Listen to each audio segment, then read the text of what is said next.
नमस्कार माझ्या प्रेक्षकांनो, चॅनलवरती आपले स्वागत आहे। आज आपण पाहणार आहोत दैनंदिन जीवनातील अत्यंत असे महत्त्वाचे 10 किचन टिप्स। चॅनलवरती जर आपण नवीन असाल तर प्लीज सबस्क्राइब करायला विसरू नका। सबस्क्राइब करणं फ्रीच आहे। तर वेळ न घालवता व्हिडिओला सुरुवात करूया। आजची आपली पहिली टिप आहे, जर आपली त्वचा ही खूपच कोरडी झाली असेल तर तुम्ही त्वचेला पोषण देण्यासाठी व त्वचा हायड्रेट ठेवण्यासाठी कोमट तुपाचा वापर करू शकता। हिवाळ्यामध्ये चेहऱ्याची त्वचा, पूर्ण शरीराची त्वचा कोरडी होते, तर चेहऱ्यावरती कोमट तूप लावून हलक्या हाताने गोलाकार पद्धतीने मालिश करावे।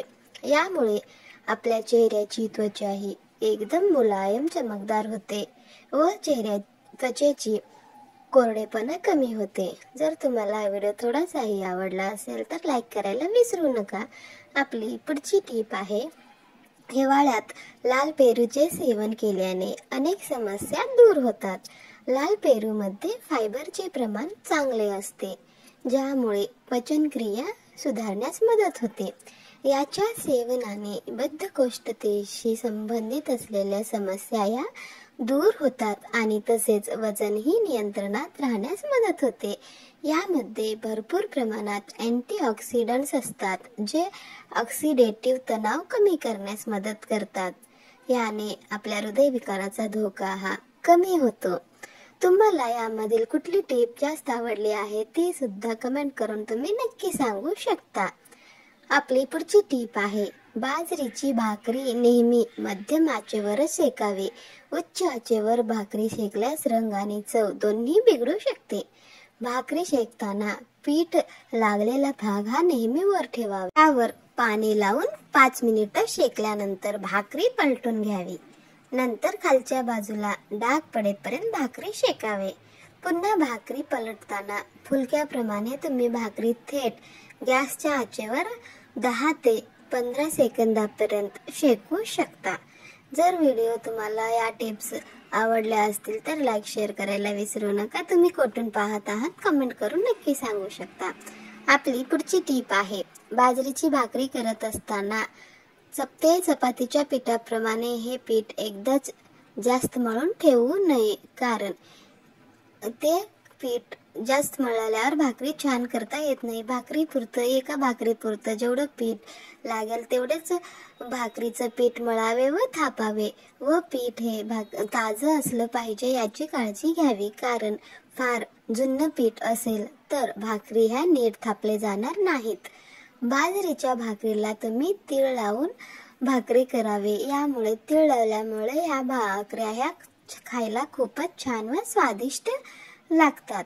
आपली पुढची टिप आहे, बाजरीची भाकर हे नॉनव्हेज सोबत कधीही खाऊ नये, तसेच मधासोबत पण बाजरीची भाकरी खाऊ नये, नाहीतर शरीरात हे उष्णता आणि जळजळ होऊ शकते, कारण बाजरी आणि मध दोन्हीही उष्ण असतात। बाजरीच्या भाकरीसोबत जास्त तळलेले तेलकट पदार्थही खाऊ नये, नाहीतर आपली पचनक्रिया हे बिघडते व आपल्या पोटामध्ये गॅस, अपचन व ऍसिडिटी होते व अशा ऍसिडिटी असणाऱ्या रोगांनी ही बाजरीची भाकरी जास्त सेवन करू नये, कमी प्रमाणात तुम्ही खाऊ शकता। आपली पुढची टिप आहे, हिवाळ्यामध्ये हवा ही कोरडी असते, त्यामुळे आपले केस हे कोरडे होतात।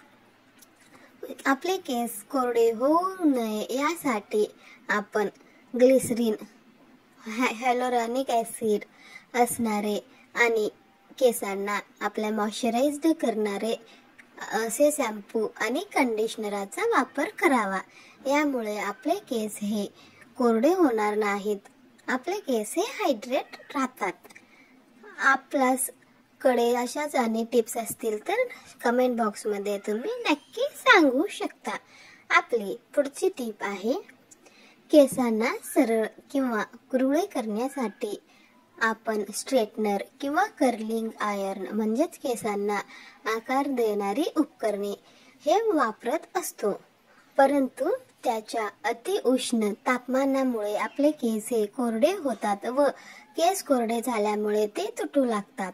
त्यामुळे शक्य असल्यास अशा उपकरणाचा वापर करणे टाळावा किंवा जास्तच गरज असेल तर कमी प्रमाणातच अशा उपकरणाचे वापर आपण करावे, नाहीतर आपले केस हे खराब होतात व गळायचे प्रमाण हे वाढते. आपली पुढची टीप आहे, थंड हवेमध्ये गरम पाण्याने आंघोळ करणे अनेकांना आवडते, परंतु असे करू नये. त्याऐवजी आपण कोमट गरम पाण्याचा वापर करावे. पाणी जास्त गरम असेल तर आपल्या त्वचेवरील आणि केसांमध्ये असलेले नैसर्गिकरित्या तेल हे निघून जाते व त्याचा परिणाम असा होतो की आपली त्वचा आणि केस हे कोरडे पडू लागतात. त्यामुळे थंडीमध्ये जास्त गरम पाण्याने आंघोळ करू नये, कोमटच पाण्याने आंघोळ करावे. यामुळे आपली त्वचा व केस दोन्हीही छान राहतात. तर आपली पुढची टीप आहे, एखादा पदार्थ करत असताना आपण हरभऱ्याची डाळ हे भिजू घालतो. तर हरभऱ्याची डाळ हे भिजू घालायची असेल तर ते 2 ते 3 तासाच्या जास्त वेळ भिजू घालू नये. यापेक्षा जर तुम्ही जास्त काळ ही डाळ भिजू घातलात तर आपली डाळ हे भिजू घातल्यावर त्यातील जे काही गोडवा आहे ते निघून जातं, ते त्या पाण्यामध्ये उतरते. त्यामुळे आपण त्यापासून जे काही पदार्थ बनवणार असू ते तेवढे पदार्थ चविष्ट बनणार नाहीत, बेचव बनतील. आपणास यामधील कुठली टीप आवडली आहे प्लीज कमेंट करून नक्की सांगा. केसामधील कोंडा दूर करण्यासाठी 1 ग्लास पाणी घ्यावे व त्या पाण्यामध्ये कडुलिंबाची काही पाने टाकावे व अर्धा लिंबू तसाच टाकून 2 चमचे तांदूळ टाकावे व नंतर हे मिश्रण 10 मिनिटे बारीक गॅसच्या आचेवर छान उकळून घ्यावे. नंतर ते पाणी गाळून थंड करून घ्यावे व त्यामध्ये तुम्ही जे काही शॅम्पू वापरत असाल ते शॅम्पू टाकून केस आपले स्वच्छ धुवून घ्यावे. याने काय होते की आपले जर हिवाळ्यामध्ये कोंडा जास्त झाला असेल तर तो कोंडा कमी होतो. तर आजच्या आपल्या या स्पेशल टिप्स कशा वाटल्या कमेंट करून नक्की सांगा. आपल्याकडेही जर अशा प्रकारचे काही टिप्स असतील तर त्या देखील तुम्ही कमेंट बॉक्समध्ये नक्की सांगू शकता, वाचायला आवडेल मला. तसेच जर हा व्हिडिओ तुम्हाला थोडासाही आवडला असेल तर लाईक करा, मित्रपरिवारासोबत शेअर करा. जर व्हिडिओ आवडला नसेल तर तुम्ही डिसलाईक देखील करू शकता. व चॅनलवरती जर तुम्ही पहिल्यांदाच आला असाल, नवीन असाल तर चॅनलला सबस्क्राईब करायला विसरू नका. त्यासोबतच बेल आयकॉन दिसेल ते देखील प्रेस करा. यामुळे माझ्या प्रत्येक नवीन व्हिडिओची नोटिफिकेशन ही आपणास मिळून जाईल.